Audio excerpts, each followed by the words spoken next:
Gloire à Jésus. Il y a un jour, dans la Bible, le Seigneur fait parler par ses serviteurs en disant « Entrez dans les parvis de l'Éternel avec des cris de joie. » Dis à la personne qui est à ton côté, aujourd'hui c'est aujourd'hui. Aujourd'hui c'est aujourd'hui. Aujourd'hui c'est aujourd'hui. Dis-lui avec foi, dis-lui. Aujourd'hui c'est aujourd'hui. Donc aujourd'hui c'est aujourd'hui. Alléluia. Amen. Alléluia. Amen. Aujourd'hui c'est aujourd'hui. Aujourd'hui c'est une journée exceptionnelle. Alléluia. Amen. Alléluia. Amen. Et là où tu es, tu vas simplement dire un mot à Dieu. Je voudrais que tu dises un mot à Dieu. Dis Seigneur, je ne veux pas louper cette occasion. Je ne veux pas louper cette opportunité. Seigneur, donne-moi aujourd'hui de prendre de toi quelque chose. Seigneur, ma vie doit commencer à changer maintenant. Toute forme d'opposition aujourd'hui doit se transformer en soumission. Élève ta voix au nom de Jésus-Christ. Élève ta voix. Commence à parler à Dieu. Commence à parler à Dieu. Commence à parler à Dieu de là où tu es. Parce qu'aujourd'hui, c'est aujourd'hui. L'homme de Dieu a proclamé encore aujourd'hui, il a encore proclamé que nous avons un Dieu qui parle au présent. Nous avons un Dieu du présent. Un Dieu qui agit maintenant. Un Dieu qui, sa puissance, ne se manifeste pas selon de rendez-vous. Ce n'est pas un Dieu de rendez-vous, c'est un Dieu d'aujourd'hui. Amen. David a dit, je n'ai pas vu une personne qui s'est approchée de l'Éternel de toute ma vie et qui soit rentrée telle qu'elle est venue. Ah non. Amen. Notre Dieu est fidèle. Au nom de Jésus-Christ, Amen. Amen. Amen. Est-ce que nous pouvons acclamer le roi de roi? Est-ce que tu peux acclamer ce que tu as dit à Dieu? Et Dieu est en train de te donner maintenant. Est-ce que tu peux acclamer le Seigneur? Venez claquer les mains. Venez claquer les mains. Sentez-vous à l'aise dans la présence de votre Dieu. Amen. Alléluia. Qui croit qu'il est venu dans la présence de Dieu? Amen. Et ce soir, il est avec Dieu. Amen. Qui croit que ce soir, vraiment, c'est une conversation spéciale avec Dieu. Amen. Alléluia. Amen. Dimanche, c'est le jour où le Seigneur nous a permis, il nous a demandé de rendre un culte agréable, n'est-ce pas? De rendre un culte agréable. Et aujourd'hui, pour moi, cette journée, c'est une journée à double portion de jour. Alléluia. Amen. Alléluia. Amen. Je vais vous expliquer à la fin pourquoi. Mais redis encore à la personne qui est à tes côtés. Aujourd'hui, c'est mon jour. Aujourd'hui, c'est mon jour. Et dis à la voisine, dis-la maman, dis-la aujourd'hui, c'est ton jour. Hey, aujourd'hui, c'est mon jour. Alléluia. Amen. Je veux vous inviter à prendre vos Bibles, la Sainte Écriture. Nous allons ouvrir dans le livre de Jean, chapitre 3. Nous allons lire la parole de l'Éternel dans le livre de Jean, chapitre 3. Rapidement, je fais la lecture au nom du Son de notre Seigneur Jésus-Christ. J'aimerais que nous soyons tous attentifs. Prenez vos Bibles, ouvrez vos Bibles, parce que nous sommes avec Dieu et nous parlons avec Dieu. Alléluia. Amen. Bien. Je lis la parole de l'Éternel dans le livre de Jean. J'aime bien l'appeler le livre du Saint-Esprit aux gens. Parce que le Saint-Esprit avait inspiré Jean à écrire cet épître. Alors dans le chapitre 3, je lis la parole de l'Éternel qui dit Amen.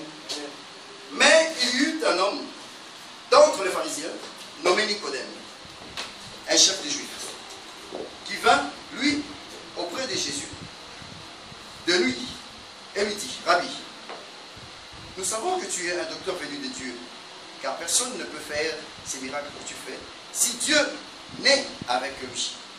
Jésus lui répondit, en vérité, je te le dis, si un homme ne naît de nouveau, il ne peut voir le royaume des dieux.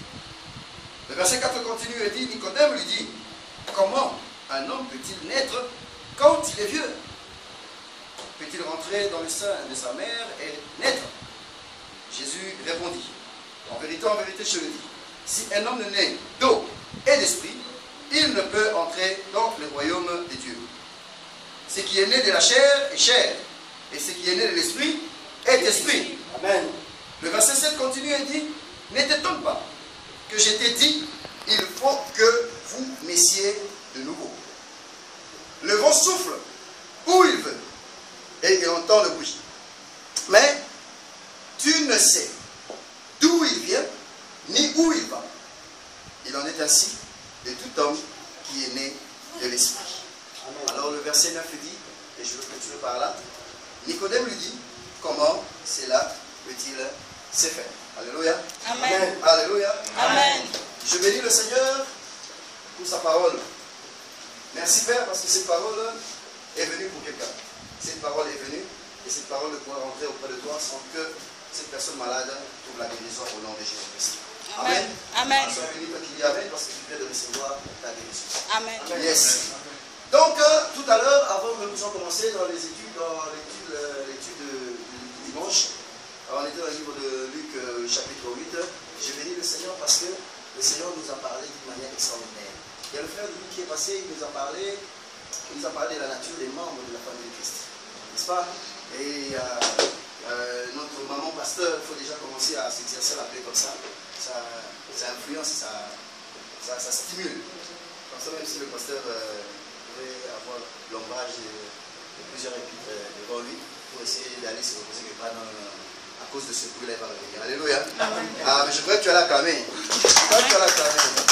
faut aimer la bénédiction de l'autre. Quand tu aimes la bénédiction de l'autre, et tu fais de sorte que les autres aussi aiment ta bénédiction. Amen.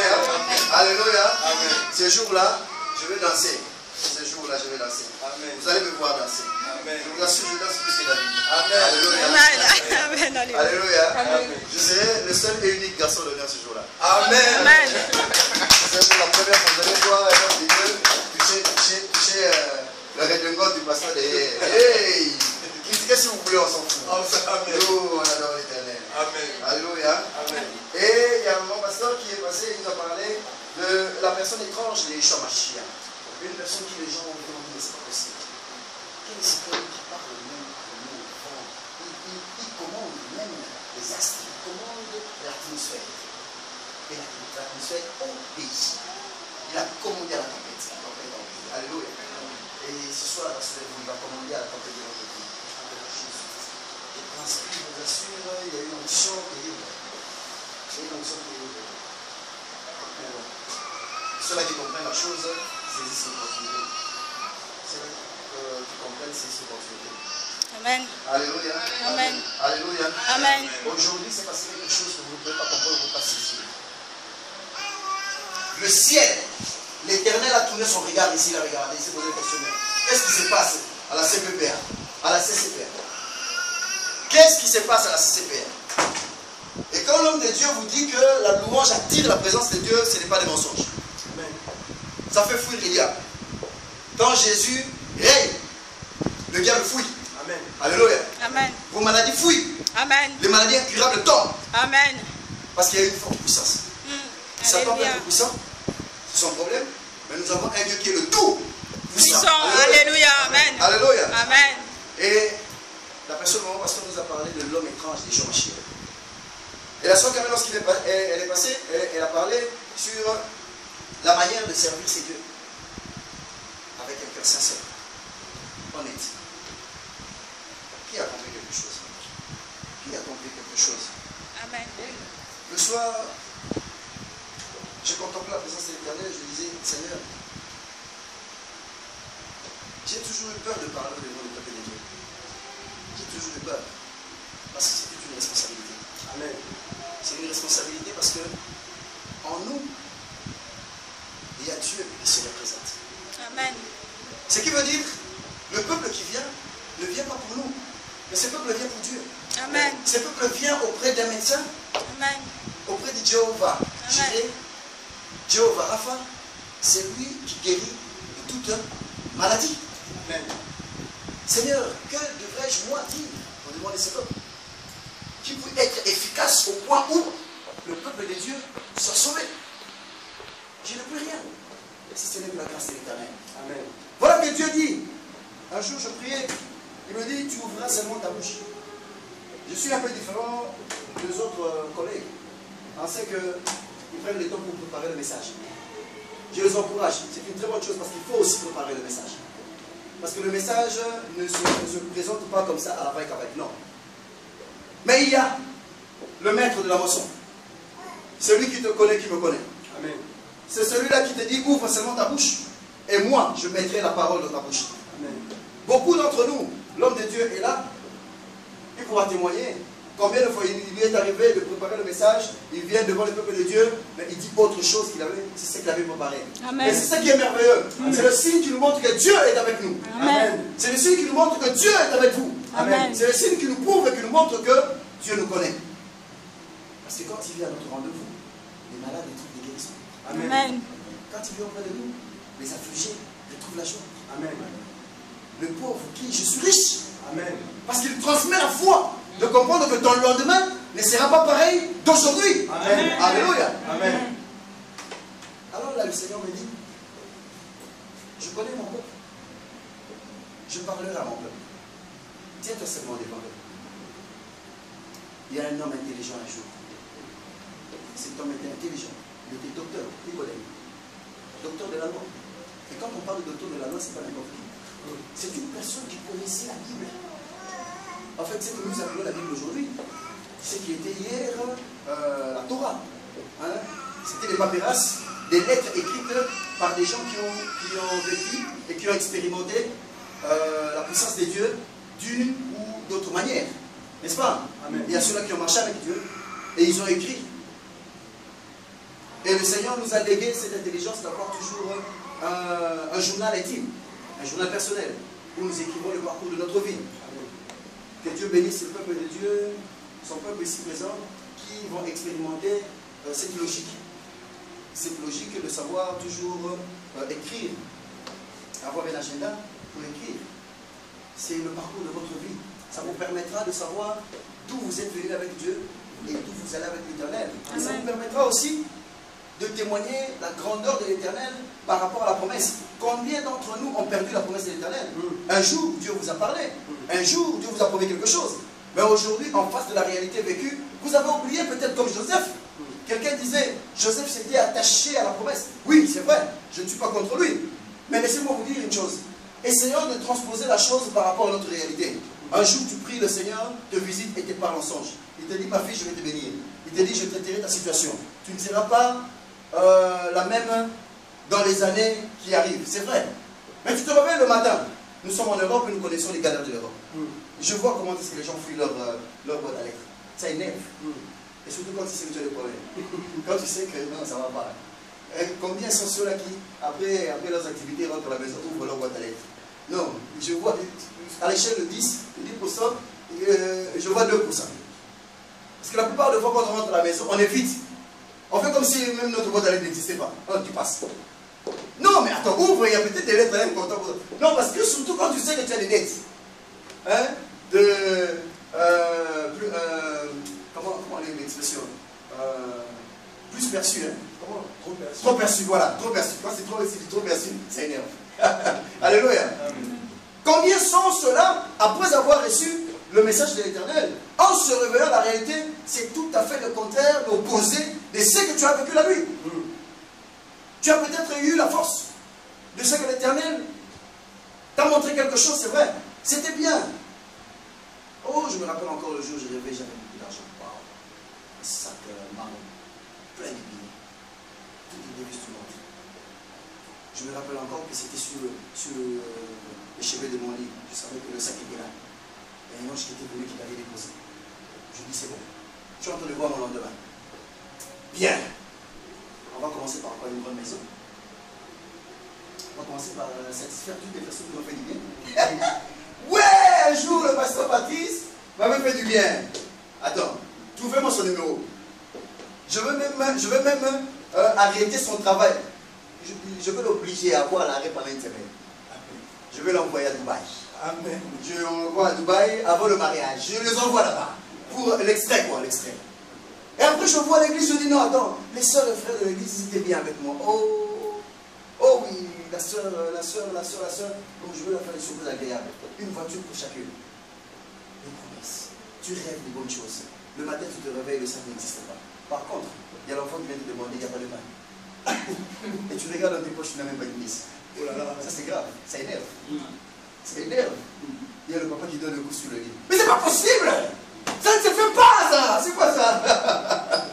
Alléluia! Amen. C'est trop beau quand on dort, quand on rêve des bonnes choses. J'essaie de me mettre à la place de Joseph, c'était trop beau. Quand il rêvait dans son ignorance, il rêvait, imaginez le soleil, la lune, les étoiles. Ça gémit au-devant de Joseph. Non, mais c'est évangéliquement, prophétiquement extraordinaire. C'était trop fort. C'était trop fort. Le matin, il se réveille avec toute ignorance. Il va auprès des parents. Il aimait beaucoup son père. Il aimait beaucoup ses frères et sœurs. Il était ignorant. Il ne savait pas. Il est allé dire des choses qu'il ne devait pas dire. Mais je me dis aussi que les parents aussi étaient ignorants. Mais cette histoire, à force de ne pas comprendre ce qui s'est passé réellement, à force de ne pas décrypter le langage du ciel, ça les a poussés à s'énerver. Le papa, par amour de son fils, il dit, bon, écoute, il ne faut jamais dire ça. Il ne faut jamais dire ça. C'est arrêté là. Je me dis que le père n'avait pas de comprenant. Mais il y a un sentiment, une puissance qu'il avait mis dans les points d'interrogation. Vous comprenez? Et vous savez, nous les parents, lorsque nous n'avons pas de réponses idéales à donner à nos enfants, ça nous énerve. On s'arrête par dire, oh, tu ne pourras pas comprendre, arrête. Oh, laisse-le. Non, ne me dérange pas. Et surtout lorsque l'enfant insiste, ça énerve encore davantage. En fait, nous sommes énervés parce que nous n'avons pas de solution à donner à l'enfant. Alléluia. Amen. Joseph, je me dis aussi que Joseph, pendant tout le temps, galère. Joseph avait sûrement perdu cette image. Il n'avait plus. Parce qu'il souffrait. Pourquoi Joseph souffrait? Parce que la situation qu'il vivait, la réalité en face de lui, l'avait fait perdre l'image de ce qu'il avait rêvé. Parce qu'en fait, la réalité était tout à fait contraire de ce qu'il avait rêvé. La preuve en est que quand il était en prison, il disait à son collaborateur, en fait son coéquipier de la prison, quand il sortait, il dit, lorsque tu vas rencontrer les chefs, ne m'oublie pas. Parce qu'il cherchait aussi la voie de sortie. Il dit, ne m'oublie pas. Donc, ce qui me prouve aussi quelque part, il avait perdu la vision. Mais Dieu était avec lui. Amen. Les Écritures nous disent que le Seigneur accompagne sa parole jusqu'à son accomplissement. Même si tu oublies. Amen. Amen. Il te suffit juste de rester serré avec l'Éternel. En ce temps-là, Joseph ne péchait pas. Il n'était pas un serviteur de Dieu. Il n'était pas comme Paul. Il était Joseph comme un individu. Mais qui vivait une réalité avec Dieu. Parce qu'il avait une base. Et sa base, c'était quoi? Sa base, c'était la sanctification par son comportement. Amen. Dès l'instant où tu n'as pas la pensée de faire du tort aux gens, tu as un cœur sincère. Comme notre soeur nous a exhorté tout à l'heure, servir Dieu avec un cœur sincère. Ça veut dire quoi? Tu n'envies pas les autres. Amen. Amen. Tu n'as pas un cœur méchant. Tu te réjouis de voir les autres dans la joie, réussir. Amen. Tu trouves du plaisir à la bénédiction des autres. Parce que tu sais que tu seras béni toi aussi à ton tour. Amen. Tu ne trouves pas du plaisir à aller chez les gens pour rapporter leurs problèmes à d'autres fractions afin de diviser. Non. Tu te réveilles le matin avec un cœur sain, avec un cœur plein de joie. Où tu dis, Seigneur, si tu pouvais bénir tout le monde, si seulement le monde pouvait être tranquille, sans bruit, sans pleurs, sans orphelin, oh, ça serait bon. Mais bon, comme la chose à notre niveau est impossible, nous te rendons grâce. On fait de sorte qu'aujourd'hui, que les gens soient bien. Qui est d'entre nous qui fait cette prière? Et surtout lorsqu'on se rappelle de les ennemis, ceux-là qui t'a fait le tort. Donc Joseph, je me dis qu'il avait perdu le fil de cette vision. Mais, il y a une chose, il est resté serré avec l'Éternel par rapport à ses principes. Qu'est-ce qui me prouve? Mais c'est lorsqu'il était chez Potiphar. La femme de Potiphar, la femme du gouverneur.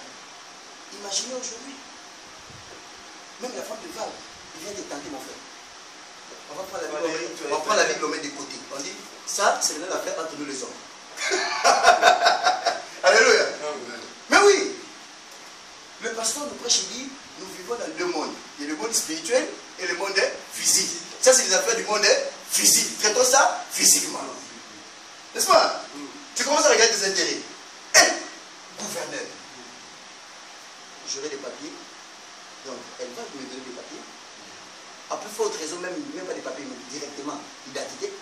Je vais l'identité. Je ne serai pas seul. Toute ma famille.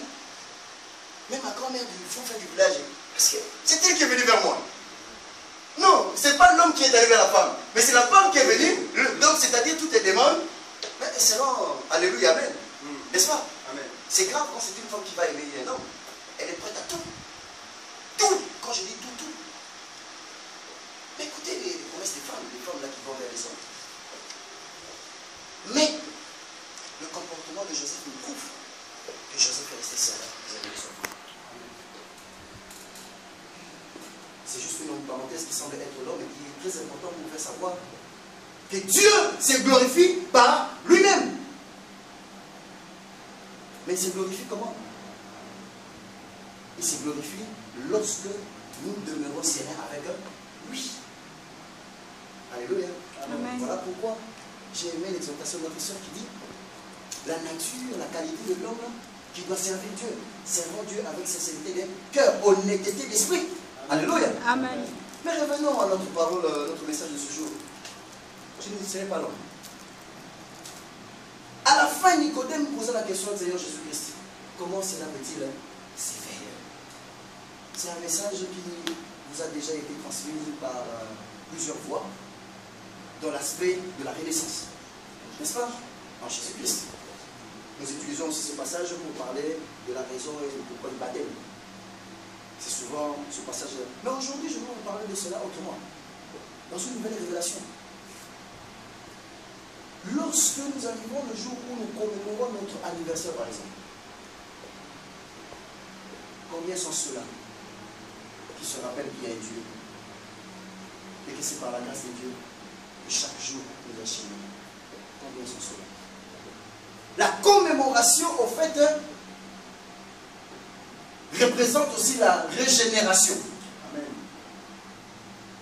Commémorer dans une autre forme veut aussi dire la renaissance, renaître dans de nouvelles habitudes avec le Seigneur. Parce que nous n'avons pas un Dieu monotone. Amen. Ce qui veut dire, nous n'avons pas un Dieu qui reste statique. Donc, il ne donne que avec sa main, la main droite. Il ne veut que ça chaque fois. Non. Nous avons un Dieu à multiples dimensions. Amen. Multiples options, multiples services. Alléluia. Amen. Excusez-moi. Excusez-moi. Nous allons recevoir une soeur qui va venir, mais je ne connais pas ici. Je crois peut-être que c'est elle qui a appelé là. Voilà. Je veux demander ça. On va l'appeler. Ouais. Parce que là, elle ne connaît pas l'endroit. Mais il a plu à l'Éternel que notre soeur la soit parmi nous. Et elle sera là vers un moment autre. Donc, pour revenir au message, bien aimé dans le Seigneur, la régénération ne dépend pas de la nature de l'homme. La régénération, c'est très important dans la vie de l'homme, peu importe sa disposition. Que tu sois beau, que tu ne sois pas beau, que tu sois intellectuellement fort, ou que tu ne sois pas intellectuellement fort. Mais écoutez, l'histoire avec Nicodème, qui était docteur de la loi, mais qui n'avait pas en lui la connaissance des choses beaucoup plus importantes que son niveau intellectuel. Alléluia. Amen. Alléluia. Amen. Il pose la question comment cela peut-il se faire? C'est comme toi aussi ce soir, tu me poses la question comment cela peut-il se faire? Parce qu'il y a quelque chose que tu voudrais avoir dans ta vie, à laquelle tu trouves que c'est impossible. Tu veux marquer le pas avec le Seigneur. Tu veux expérimenter les œuvres de Dieu. Tu as toujours entendu parler que l'Éternel est vivant, que l'Éternel fait des merveilles, fait des exploits. Tu te poses la question comment cela peut se faire. Tu veux abandonner quelque chose qui te retient toujours. Chaque fois que tu prends la décision d'avancer avec le Seigneur, il y a toujours quelque chose qui te retient. Il y a toujours un événement qui te retient. Il y a toujours un nombre de personnes par rapport à leur comportement qui te retiennent. Alors tu te poses la question, Seigneur, comment cela peut-il se faire que moi aussi, j'arrive un jour à atteindre cette dimension de témoigner devant ton peuple en disant que Dieu, tu t'es manifesté dans ma vie. Amen. Il y a quelqu'un qui se pose la question ce soir. Seigneur, ça fait très longtemps que j'ai prié. Dans toutes les formes. À genoux, debout, accroupi, dos par terre, je ne sais pas moi, ventre par terre. J'ai fait toutes les formules. Mais lorsque je me réveille le matin, ce n'est qu'un songe. Ma réussite n'est qu'un songe. Quand est-ce que ça prendra corps? Et je vais à l'église, l'évangéliste me dit, Dieu t'a béni. Alors je pose la question, comment cela peut-il se faire? Il y a des gens qui, à force de souffrir dans cet esclavagisme, dans cette captivité, qu'est-ce qu'ils font? Ils disent, c'est ma condition, c'est ma situation, qu'est-ce que vous voulez? Je fais avec. Non, bien aimé. Je vais vous révéler quelque chose aujourd'hui. Vous savez, quand quelqu'un va chez les sorciers, va chez les féticheurs, souvent nous constatons quoi? Lorsqu'ils ne respectent pas les consignes, il y a un retour. Et le retour, ça produit quoi? Ça produit de fois la folie. On voit des gens devenus fous. J'ai entendu le témoignage dernièrement ici d'une femme à laquelle on m'a parlé d'elle en me disant que son mari a attrapé la folie parce que là où il était en Afrique, il avait composé avec le diable et il n'avait pas respecté les consignes. Et là, les frères et sœurs me posaient la question, papa, mais cette personne-là, c'était vraiment une personne démoniaque. Laissez-moi vous dire une chose. Hier, le Seigneur m'a parlé de ça.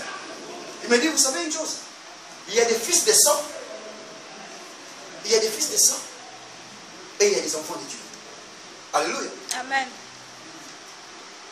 Pour la petite exemple, je peux vous prendre la partie de l'histoire dans le livre de la Genèse où Dieu parlait à Abraham en lui demandant son fils unique. En ce moment-là, Abraham avait combien d'enfants? Il avait encore 2 enfants. Il y avait Ismaël qui était l'aîné. Abraham avait fait Ismaël avec Agar, la servante de sa femme, n'est-ce pas? Et Isaac, c'était le fils que Dieu l'avait donné et qu'il avait fait avec sa propre femme légitime qui était Sarah, n'est-ce pas? Et quand Dieu a visité Abraham en disant, donne-moi ton fils unique, ça fait des boules. Tu risques de dire, non, ça c'est pas Dieu qui me passe, ça c'est Satan. Parce que Dieu sait que j'ai des enfants. Comment Dieu peut me demander mon fils unique? J'en ai 2. Ismaël est né et Isaac, le petit frère. En fait, Dieu nous présentait par là la réalité de la révélation qui existe entre le fils de sang et l'enfant de Dieu. Ça va vous troubler peut-être ce que je vais vous dire, mais rassurez-vous, tous ces gens-là qui deviennent des fous, ce sont les enfants de Dieu. Le fils des sangs ne devient pas fou. Les fils des sangs, on ne sait pas les attraper. Je vais vous prendre l'exemple. Kadhafi est décédé, n'est-ce pas? On l'a tué, non? Hein? Et Kadhafi avait des enfants. Est-ce qu'on a tué les enfants de Kadhafi? Non. Non. On a atteint le papa, mais le fils est là. Mais tous ceux-là qui n'étaient pas forcément les enfants de Kadhafi, mais qui étaient des membres du clan de Kadhafi, combien ont été tués? Combien ont été tués? Ah, il fait partie du groupe de Kadhafi. Paf, il faut le tuer, il faut l'abattre. Mais tuer son fils. Il est dans la lignée royale. Mobutu est décédé.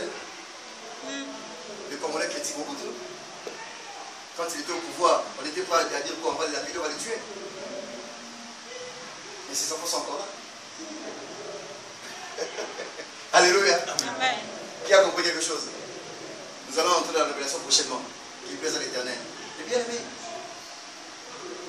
la question que tu te poses, comment cela peut-il se faire? Yeshua Mashiach te dit qu'il faut renaître de nouveau. Amen. La renaissance est très importante pour un enfant de Dieu. Elle est très importante. En fait, Dieu ne te demande pas de refaire ta vie, de devenir un enfant. Non. Dieu te demande de naître dans les sangs. Amen. Parce que la parole de l'Éternel nous dit que ce qui est né d'esprit est esprit. Ce qui est né de la chair est aussi la chair. Lorsque je disais renaître dans les sangs et dans l'esprit, non pas par rapport à la nature humaine, mais par rapport à la volonté de Dieu. Parce que dans le livre des Jean, il nous dit à tous ceux qui l'ont reçu, il leur a donné le pouvoir de devenir enfants de Dieu. Alléluia. Amen. Il leur a donné le pouvoir de devenir enfants de Dieu. Donc quand on devient enfant de Dieu, c'est comme cet homme qui est devenu fou. Cet homme qui est devenu fou, pourquoi? Il est devenu fou parce qu'il est l'enfant de Dieu. En fait, il est créé par Dieu. Il a la possibilité de vivre la gloire de l'Éternel, mais puisqu'il s'est éloigné de Dieu et qu'il n'a pas la sécurité et la couverture de l'Éternel, voilà que lorsque l'ennemi le cible, il pourra l'atteindre facilement. Si tu n'as pas de sécurité, tel que tu marches en cours de route, tu rencontres des grands frères, on les appelle des grands frères, tu rencontres des grands frères en cours de route qui sont contre toi. Si tu n'as pas la sécurité, tu n'as pas l'appui d'un homme beaucoup plus fort, facilement on va t'atteindre. L'homme de Dieu me partageait avec moi un petit témoignage. Il me disait, un jour il avait intervenu à une situation où on était en train de tabasser un garçon. Il était là, il a dit non, non, ne faites pas ça. Et du coup, quelques membres de cette bande se sont approchés de lui, ils lui ont dit, ah, tu es sauvé, la prochaine fois ne le fais pas, Tu es sauvé parce que nous avons été attirés, compris, parce que tu parles une autre langue. Mais la prochaine, on ne le fait pas. En fait, physiquement, ça pouvait se présenter comme cela. Mais spirituellement, il y avait une force de l'Éternel qui couvrait l'homme de Dieu. Amen. Et ça s'est représenté par rapport à ce point de contexte, c'est-à-dire le langage, puisqu'il parlait le patois, et que parmi les membres de cette bande, il y a des gens, des fils de son origine, qui ont compris, ils ont dit, ah, c'est un de notre. En fait, non. Dans le monde spirituel, il y avait l'ombrage de l'Éternel qui protégeait l'homme de Dieu. Amen. Il y a une force qui le protégeait. Voilà pourquoi on ne pouvait pas l'atteindre. Physiquement, ça s'est représenté par rapport à ce point de contact. C'est ce que Dieu fait. Renaître, bien-aimé, c'est très important pour un enfant de Dieu. Amen. Tu ne peux vivre de grandes choses avec le Seigneur si tu ne renais pas en Yeshua Mashiach. Amen. C'est chaque jour que nous sommes appelés à renouveler notre alliance avec le Seigneur. Amen. Chaque jour de ta vie. Hier encore, le Seigneur me parlait, me disait, donc vous savez, bien aimé, qu'il plaise à l'Éternel dans les jours à venir, je vous transmettrai, je vais vous révéler ce que le Seigneur m'a présenté comme sur la pratique et le fonctionnement de l'ennemi, le diable. Dieu m'a parlé, m'a montré comment est-ce que le diable accède dans nos maisons par des rideaux, il traverse les murs, et comment faire pour s'opposer aux pratiques de l'ennemi. Non, mais c'est le maître de l'illusion. Le diable n'a rien. Il n'a rien. Je vous donne rendez-vous le 31, le 1er, le 2, le 3. Faites tout pour ne pas louper ces 3 jours. C'est un rendez-vous particulier. C'est une convocation sur laquelle le Seigneur vous donne. Je crois qu'il y aura des grandes choses. Je crois qu'il y aura des malheurs. Je connais le Dieu que je sais. Renaître doit être pour nous l'exercice de tous les jours. Bien aimé, remarquez quelque chose. Chaque fois que vous voulez vous lever pour aller prier, il y a toujours quelque chose qui se passe qui vous empêche de le faire. Toujours. Soit une situation, un film à la télé, soit une conversation avec quelqu'un, et à la fin vous allez vous rendre compte que j'ai perdu le temps pour rien. Je pouvais parler plus tard. Vous pouvez même regarder ça en replay. Parce que c'est le temps que vous avez pris en rendez-vous avec le Seigneur pour aller prier l'Éternel, c'est le temps où le Seigneur a aussi organisé pour vous bénir.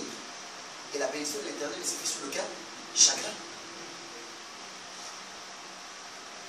Ça fait longtemps que ta situation n'a pas changé. Longtemps.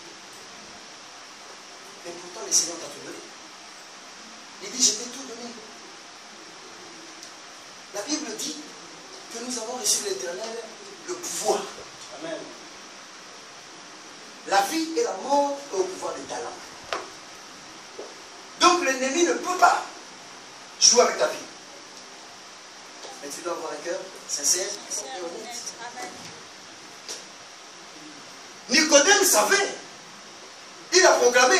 Il dit, je sais que le miracle que tu es en train d'opérer, personne ne peut le faire si l'Éternel n'est pas avec lui. Alléluia. Amen. Mais si nous sortons d'ici, nous nous baladons et nous demandons à 15 personnes, est-ce que tu connais Dieu? Mais qu'est-ce qu'ils vont nous répondre? Le Dieu pour tout le monde. Nous connaissons Dieu. Amen. Nous savons que Dieu existe. Combien croient en Dieu? Croire en Dieu dans le sens de s'attacher à lui. Jacques 8 dit, si tu t'approches de l'Éternel, l'Éternel s'approche de toi. Alléluia. Amen. Nous sommes arrivés au temps de la grâce.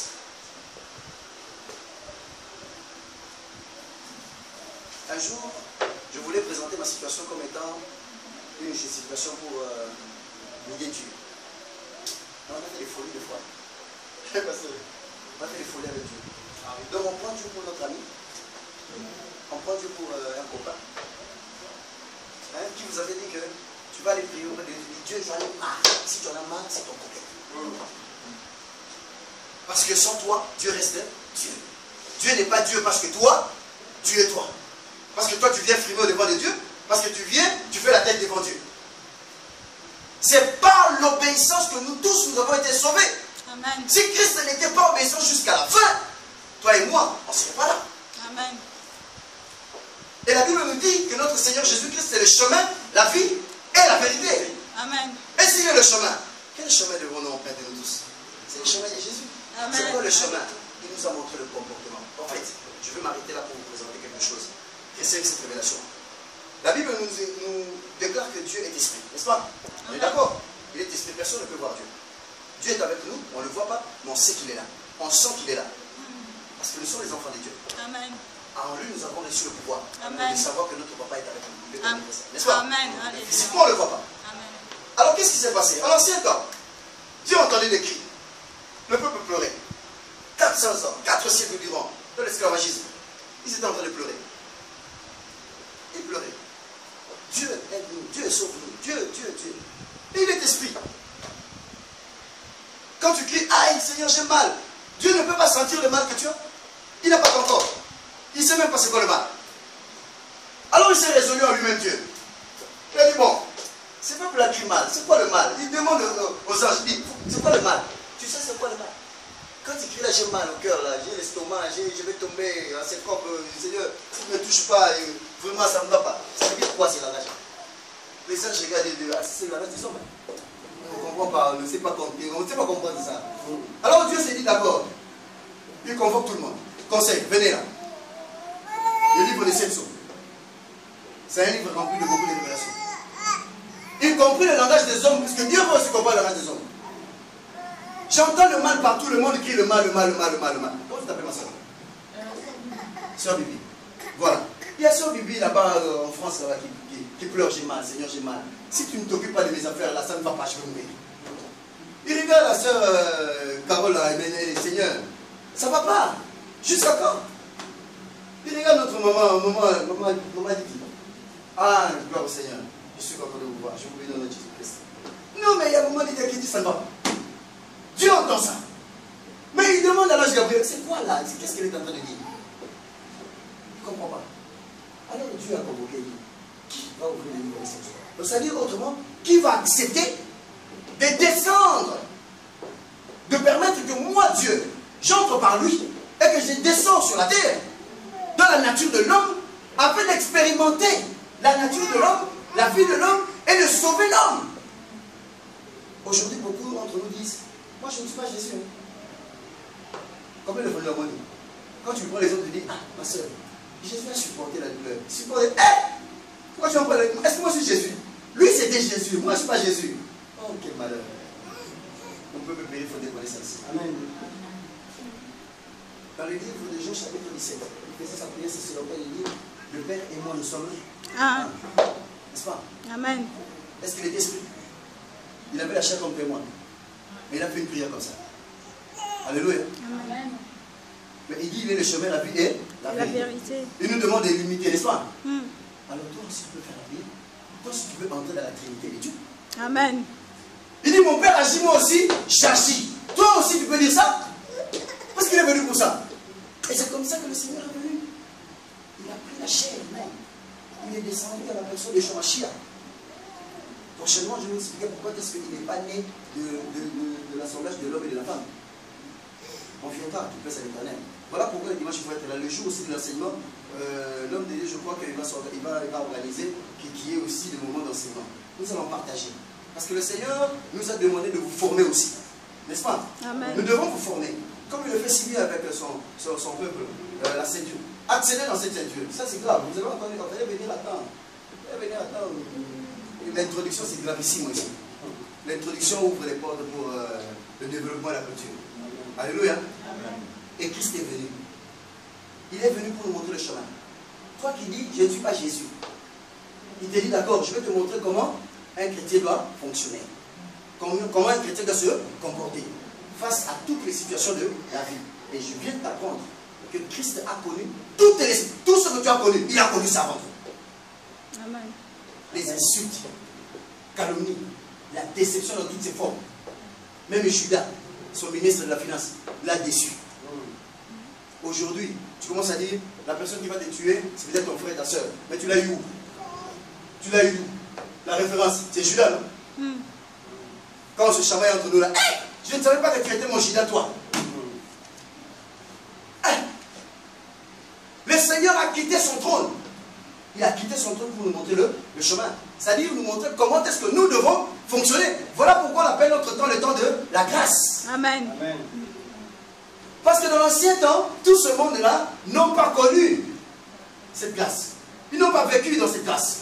Où le Seigneur lui-même est venu, comme guide, il a montré le chemin. Voilà comment est-ce qu'un chrétien doit fonctionner.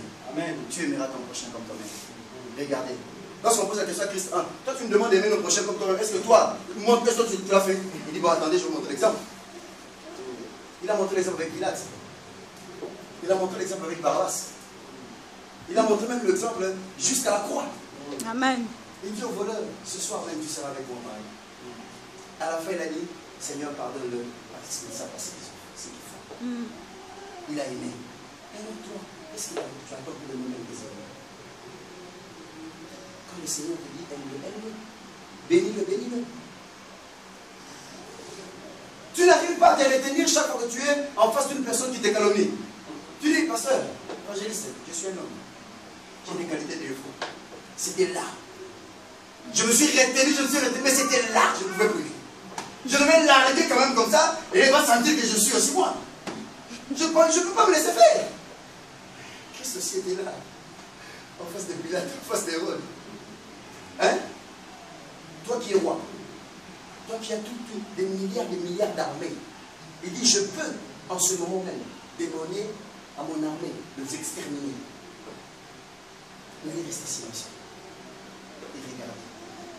Lui qui était fort, c'était faible. Pour que toi et moi nous soyons sauvés. Amen. Pourquoi tu laisses l'orgueil lui-même te pousser à réagir même quand tu ne peux pas réagir? Ce n'est pas parce que c'est même le bon temps et qu'ensuite que tu devrais penser la réponse. Non. Christ est resté silencieux devant Pilate. Il a calomnié, il a traité de tout le monde. Il est allé chez Hérode, c'est encore grave. C'est encore grave avec Hérode. Hérode le regarde, il dit, oh, me fais un miracle.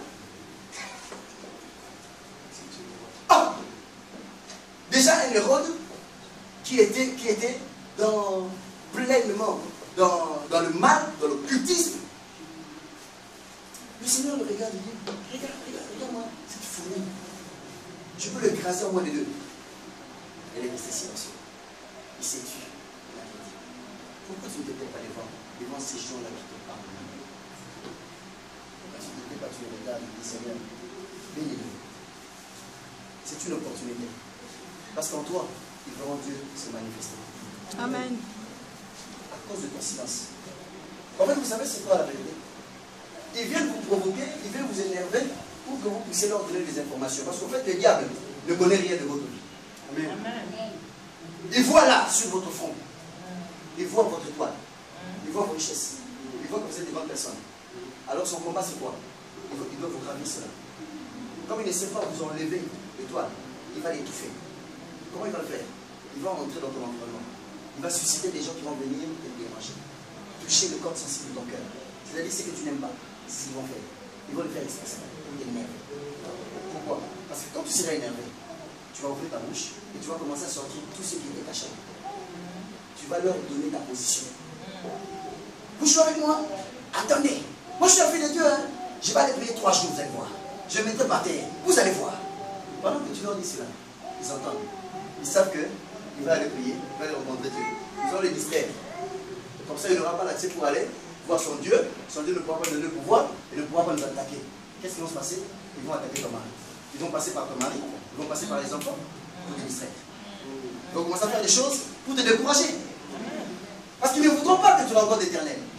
Parce qu'ils savent que chaque fois que tu es en présence de Dieu, Dieu déverse sur toi des bénédictions, il déverse sur toi la protection, il te garde, tu vas avoir raison sur eux, tu vas les combattre et leurs activités vont échouer. N'est-ce pas? Alors nous allons distraire. Qu'est-ce qu'elle aime? Elle aime décider qu'elle est brisée. Allez, attaquons avec les loups. Le nord et le sud. Le nord et le sud. Cette histoire plus belle que la vie. Ça ne finit jamais, ceci. Ça ne finit jamais. Plus belle que top modèle. Plus belle que la vie. Bien aimé, lorsqu'il y a quelque chose de ce genre-là, une situation de ce genre-là, commence à prendre les devants sur vous, ça commence même à vous empêcher de passer le temps dans la présence de Dieu, vous avez un démoniaque. Priez, prenez la décision, sortez-le. Et le diable est en train de vous prévenir pour ne pas vivre la gloire de Dieu. Amen. Je dis à ma femme une fois, c'est bizarre, ils attaquent même les femmes des serviteurs de Dieu. Ils n'ont pas honte. Ah! Lors de la prière comme ça, ma femme dit, papa, attends qu'on termine, c'est presque à la fin. Je dis, oh, mais il y a des replays. Tu peux regarder ça même en replay. C'est quoi ça? Papa, t'as une fois, deux fois, trois fois, j'ai dit, je t'ai vu toi. Tu veux passer par là? J'étais à la télé. Je prends les télécommandes, je mets la bouche. Je mets l'adoration. Elle est contente de venir. Comment ça adore, ça adore. Et après, il dit, ah, c'est vrai, hein? Vous savez ce qu'il chante le père? Chaque nuit, je parle avec Dieu, je dis, Seigneur, même si c'est l'esprit, il a l'attachement à ces enfants, mets-le debout. Mets-le debout. Quelques jours après, la série passée. C'est ma femme qui est dans le lit. Oh oh, c'est l'heure de la prière. Maman, mais c'est pas fini. Quoi? Dieu avant tout. On enlève ça. Oui, merci Seigneur. Alléluia. Alléluia. C'est comme ça que le Seigneur nous a montré le chemin. Il est venu. La Bible nous dit que notre Seigneur Jésus-Christ, c'est notre intercession auprès du Père.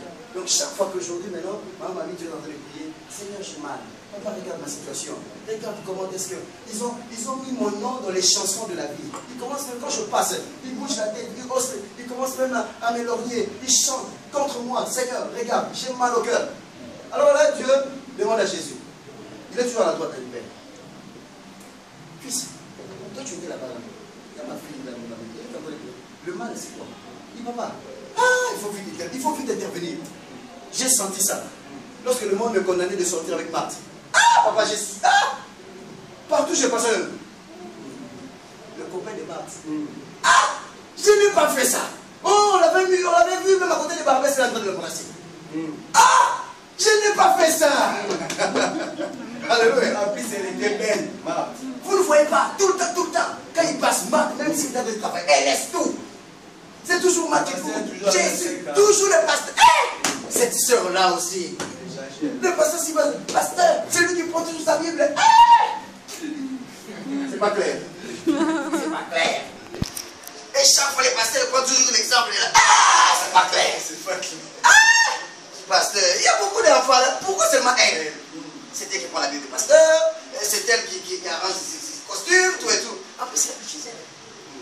Est-ce que tu as déjà vu la chèvre et le fait de manioc à Bida Sam? C'est pas quelque chose. Ah, c'est pas clair. C'est pas clair. On a dit ça à Jésus.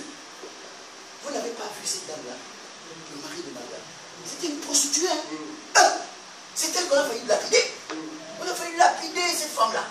Et il est à côté de Jésus. Il a intervenu, ce gars-là, il est bizarre. Il a intervenu pourquoi? Comment expliquer lui un enfant de Dieu tout le temps avec des femmes? Et en plus des femmes d'autrui. Oh non, il n'est pas sérieux. Ah non, il n'est pas sérieux. Notre maman à la maison, elle vient de voir avec papa. Pourquoi? Parce qu'elle passe tout son temps à l'église. Toujours à côté de ses pasteurs. Regarde ces pasteurs avec des cheveux là comme ça. Elle a des choses, elle a embobiné des femmes. Tu peux t'imaginer, ma femme ne l'a pas préparée à la maison. Toute la journée, elle était à l'église. Ça, c'est que j'en ai prié. Oh, Jésus était avec des femmes à côté. Elle veut prendre ma femme à moi. Ah non, c'est pas clair. Alléluia. Alors, Christ explique ça à Dieu. Il dit, papa, je connais le cadeau. Moi aussi, on m'a traité comme ça. Mais regarde, le pasteur est clean. Le pasteur ne sort pas avec la soeur. Le pasteur ne sort pas avec la famille. Non, mon serviteur, il est propre. On le condamne, mais il n'est pas comme ça. Amen. Seigneur, justifie ta servante. Amen. Justifie ta servante. Mais on est en train d'attaquer la soeur Marie en disant, tu n'as pas vu d'ailleurs de lui. Il fait son mari comme ça. Son mari m'écrit. Elle ne peut pas faire la maison parce que tout le temps, oh non, je vais à l'église. Oh non, je vais à l'église. Cette église-là, moi je vais signer des combattants, comme ça on va les mettre du feu là. Des faux pasteurs là, on va les tuer. La soeur mamie qui rentre, Seigneur, je n'ai rien fait. Et quand Dieu demande à Jésus, est-ce que tu demandes à Jésus-Christ? Jidkenu, c'est l'Éternel notre Dieu, notre justice. Et il va défendre ta cause. Amen. Ferme seulement les portes que tu as ouvertes. Régularise tes situations avec Dieu. La Bible nous dit que c'est le péché qui nous met en unité avec Dieu. Alors si tu enlèves le péché, qu'est-ce qui va se passer? La connexion avec Dieu va se rétablir. Amen. Et si Dieu est pour toi, qui sera contre toi? Alléluia. Amen. Alléluia. Amen. Alléluia. Amen. Non, tu n'as pas compris. Non, comme Dieu est là, vous allez encore le critiquer. vous n'allez pas voir critiquer, vous allez bien les critiquer. Vous allez bien les critiquer. Je suis allé une fois dans une église, c'était au Sénégal. Je suis entré, ils avaient des chaises blanches, enfin des chaises blanches. Ils avaient, le lieu n'était pas, en fait l'église n'était pas digne de la maison de Dieu. Je me suis levé. J'ai demandé à l'assemblée, j'ai dit, vous venez, vous êtes les membres de cette église, oui. Ça c'est votre église, oui. Regardez un peu votre église. Ils ont regardé. J'ai besoin de 7 personnes. 7 personnes. 7. 7 personnes qui vont se tenir debout, qui vont venir ici. Qui vont prendre la décision d'orner la maison de leur père. C'est la maison de votre père, n'est-ce pas? Votre Dieu, non? N'est-ce pas? L'homme de Dieu nous a encore dit ça en disant que ces femmes-là qui étaient venues à côté de Jésus, ils sont venus non pas elles-mêmes, mais sont venus avec tout ce qu'elles avaient. Amen. Et leurs biens. Pourquoi? Pour ordonner la maison de Dieu, qui était la personne de Yeshua Mashiach. Amen. N'est-ce pas? Amen. Je dis 7 personnes qui vont se lever, qui vont venir ici. Et je vous donne 3 mois. Dans 3 mois, à dater d'aujourd'hui. Dans 3 mois. Moi, je donne que 3 mois. Je sais pourquoi je donne 3 mois. Dans 3 mois. Tout ce que vous voulez recevoir de l'Éternel, vous n'avez pas reçu. Vous allez recevoir. Levez-vous, venez. 7 personnes se sont levées. Ils sont prêts. J'étais là. Je dis, qu'est-ce que toi tu veux? Vous savez, en Afrique, la plupart des personnes, c'est l'Europe. Moi, je vais à l'Europe. Moi, je vais à l'Europe. Ça fait combien de temps que tu es ici? Ça fait 10 ans, pasteur. 10 ans. Les Tchéquiens m'ont bouffé l'argent. J'ai donné, mangé. Mais je ne me lasse pas. Je dis, ah bon, si tu as la foi comme ça, on dit, c'est bien. Toi, qu'est-ce que tu veux? Pasteur, moi, je veux les mariages. Parce que tu vois, là, pasteur, chez nous, là, les mariages, là, on ne se marie pas toujours. Ah, c'est le mariage. C'est bien. Toi, qu'est-ce que tu veux? Chacun a donné son envie, a donné sa disposition, son besoin. On a dit, je dis, donnez à Dieu ce qui va vous faire mal dans votre vie. Donnez à Dieu comme vous n'avez jamais donné. Pour l'envahissement de sa maison. Ils ont pris. À l'instant, je vais vous parler. Toutes les 7 personnes, sans exception. La dame qui cherchait le mariage a célébré un mariage. Elle dit, papa, toi aussi, tu n'es pas venu. Pourquoi? Je t'envoie le papa. Attends, je t'envoie des photos comme ça, tu vas voir. Donc Dieu l'a agi. Amen. Dorcas, la Bible dit que le Seigneur s'est souvenu de lui. Non pas parce qu'elle payait beaucoup. Je ne pense même pas qu'elle payait beaucoup. Je ne pense même pas qu'elle payait. Au nom de Jésus, je ligote. Je vous chasse. Je ne pense pas qu'elle faisait ça. Peut-être que toi tu le fais. Mais le Seigneur ne s'est pas encore souvenu de toi. Parce que peut-être, dans le livre de souvenirs, ton nom n'est pas. Toutes les personnes qui ont donné de grandes choses à Dieu ont vécu des grandes situations avec Dieu. Amen. Salomon a donné plus que l'entendement des hommes. Même Dieu a tremblé dans sa seigneurie, pensait que depuis l'histoire de l'homme sur la terre, il n'a pas vu une personne donner comme Salomon. C'est-à-dire que Salomon avait donné quelque chose de grave. Montrez-moi dans la Bible où l'Esprit de Dieu l'avait convaincu. Non, moi pour donner là, il faut que le Saint-Esprit me convainque. Attends, il va te convaincre. Attends, jusqu'à ce que Jésus va revenir là. Attends, parce que tu es qui toi aussi? Parce que tu... Non, moi si je donne beaucoup là, c'est pour enrichir l'homme de Dieu. Non, maintenant là, on est tous maintenant, hein? On est maintenant vigilants. Ça c'est avant, maintenant là on est vigilants. Quoi, je donne au pasteur pour 2000 euros. Ah! Nous tous là, on caille, hein? Nous tous là le matin, 3h, 4h, on va cailler. Il n'a qu'à travailler. Alléluia. Tu n'as encore rien compris. Toutes les personnes qui ont donné de grandes choses à Dieu, et Dieu a fait aussi de grandes choses dans leur vie. Amen. Tu veux l'expérimenter? Entre dans cet exercice. Christ a montré la voie. Donc toi, moi je ne me permettrai pas pour toi et tu dises je ne suis pas Jésus. Non, tu es chrétien. Amen. Si tu es chrétien, c'est que tu peux fonctionner comme Jésus. Amen. Donc Jésus a pardonné, toi aussi tu peux pardonner. Si tu ne pardonnes pas, tu pêches. Amen. Amen. Alléluia. Oh, Jésus a guéri. Toi aussi, tu peux guérir. Parce qu'il a dit, mon Père agit, moi aussi, j'agis. Il dit, si je suis avec toi, qui sera contre toi. Donc il t'a donné le pouvoir parce que tu es l'enfant de Dieu. C'est-à-dire, lui-même, Dieu, il est venu s'incarner en toi. Amen. Il dit, je serai avec toi jusqu'à la fin. Donc tu as aussi le pouvoir de chasser les démons. Il a donné l'exemple avec les disciples. Il a dit, allez les aider. Alors, chasser les démons. Ils ont chassé les démons. Avec quel pouvoir? De Jésus. Parce qu'il était avec eux. En fait, ils sont partis. Et ils ont pensé que physiquement, ils ont laissé Jésus. Mais spirituellement, Jésus était avec eux. Parce qu'il fonctionnait avec la force de Jésus. Les démons a vu Paul. Il a dit, oh, mais Paul, nous connaissons Paul. C'est un serviteur de Jésus-Christ. Nous connaissons Christ. Il est le maître. Donc il a la chose. C'est-à-dire, Paul, ils étaient attachés à Jésus. Amen. Tant que tu t'attacheras à Jésus, l'ennemi ne pourra pas t'attaquer. Mais quand tu te sépares de Jésus, il viendra te parler d'école, on connaît quoi. Il est avec Jésus, toi tu es avec qui? Tu es seul. On va te bastonner, Dieu pour que tu veux sur la télévision.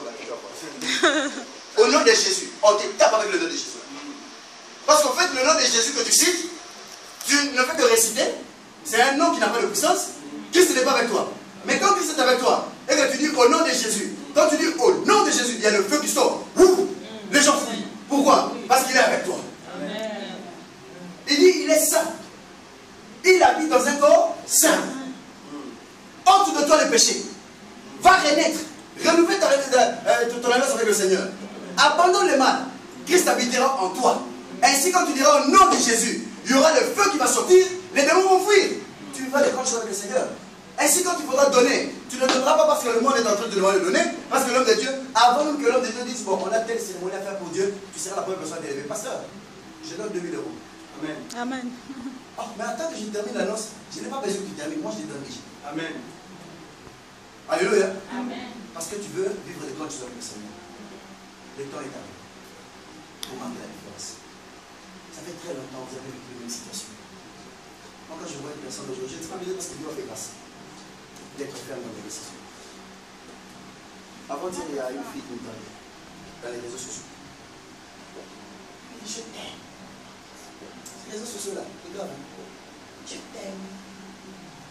Ça m'arrive seulement quand je suis en train de préparer quelque chose de grand. Amen. Papa, je t'aime. Tu sais d'ailleurs, je ne pourrais pas dormir si je ne me sens pas. Vraiment, vraiment. J'ai dit, tu m'as déjà vu? Non. Tu es marié, moi j'ai dit oui. J'ai beaucoup d'enfants. Mais ça fait rien. Mais bon, ça fait rien. Ça fait rien, ça dit. Je regardais la personne aujourd'hui. J'ai eu un cœur de compassion. J'ai eu un cœur de compassion. Je lui ai dit, donne ta vie à Jésus. Je suis un homme de Dieu. Cet amour que tu veux donner à quelqu'un, l'amour que tu n'as jamais donné, donne ça à Jésus. Dieu est en train de te l'enfer. Il est capable de restaurer ton monde, de refaire ta vie. Quelquefois, nous allons chercher ailleurs ce que nous avons entre nos mains et nos côtés. Beaucoup d'entre nous, le Seigneur les a déjà donné ce qu'ils ont demandé à Dieu. Mais ils ne aiment pas ce que Dieu les a donné. Ils regardent encore ailleurs. Parce que vous avez laissé une porte de votre vie ouverte où le diable est entré et il joue avec votre psychologie. Le soir, dans la maison, il n'y a que dans ta maison où tu vois des souris qui passent. Il n'y a que dans ta maison où tu vois des cafards. Dans toute l'Europe, là, il y a dans ta maison où tu sors, il y a toujours des moustiques qui te piquent. Il y a toujours dans ta maison où tu sens l'atmosphère qui n'est pas idéale. Je suis entré dans une maison là-bas. On est souvent. C'est pourquoi il faut éviter de m'inviter chez vous. Je suis très dangereux. Je suis très dangereux. J'ai senti que je suis très dangereux. Je sens les réactions des esprits qui habitent. Je suis entré dans cette maison. Il y avait la lumière. Hein? Moi, je suis entré dans la maison, j'ai vu le ténèbre. Ils ont allumé les lumières et ça ne me donnait toujours pas. Il y avait le ténèbre. J'ai rigolé. J'ai dit à la dame, à ses enfants, je lui ai dit, je vais siéger ici 3 jours avec eux. 3 jours. Nous allons prier pendant 3 jours. J'ai dit à Dieu, Seigneur, si tu me révèles à moi, pour leur dire, leur révéler ce qui se passe dans cette maison,